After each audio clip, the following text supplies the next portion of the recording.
গুরুতর অসদাচরণের অভিযোগে সুপ্রিম কোর্টের হাইকোর্ট বিভাগের বিচারপতি খিজির হায়াতকে অপসারণ করেছেন রাষ্ট্রপতি। সংবিধানের ৯৬ অনুচ্ছেদের ৬ দফার আওতায় ১৮ মার্চ তাকে বিচারপতি পদ থেকে অপসারণ করা হয়। আইন, বিচার ও সংসদ বিষয়ক মন্ত্রণালয়ের আইন ও বিচার বিভাগ ১৯ মার্চ এ বিষয়ে প্রজ্ঞাপন জারি করে। প্রজ্ঞাপনে বলা হয়, রাষ্ট্রপতি সংবিধানের ৯৬ অনুচ্ছেদের ৬ দফা অনুযায়ী বিচারপতি খিজির হায়াতকে হাইকোর্ট বিভাগের বিচারক পদ থেকে অপসারণ করেছেন।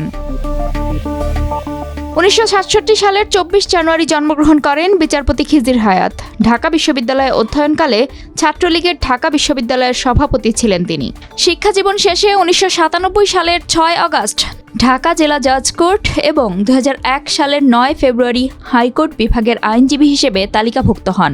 ২০১৮ সালের ৩১ মে হাইকোর্ট বিভাগের অতিরিক্ত বিচারপতি হিসেবে নিয়োগ পান এবং ২ বছর পর স্থায়ী হন। ২০২৪ সালের অক্টোবরে দলবাজ, দুর্নীতিবাজ ও ফ্যাসিস্টের দোসর আখ্যা দিয়ে কয়েকজন বিচারকের পদত্যাগের দাবিতে বিক্ষোভ করেন শিক্ষার্থীরা। এর প্রেক্ষিতে প্রাথমিকভাবে হাইকোর্ট বিভাগের ১২ বিচারপতিকে গত ২০ অক্টোবর থেকে বিচার কাজ থেকে বিরত রাখা হয়। সেই ১২ বিচারপতির মধ্যে বিচারপতি খিজির হায়াতও ছিলেন।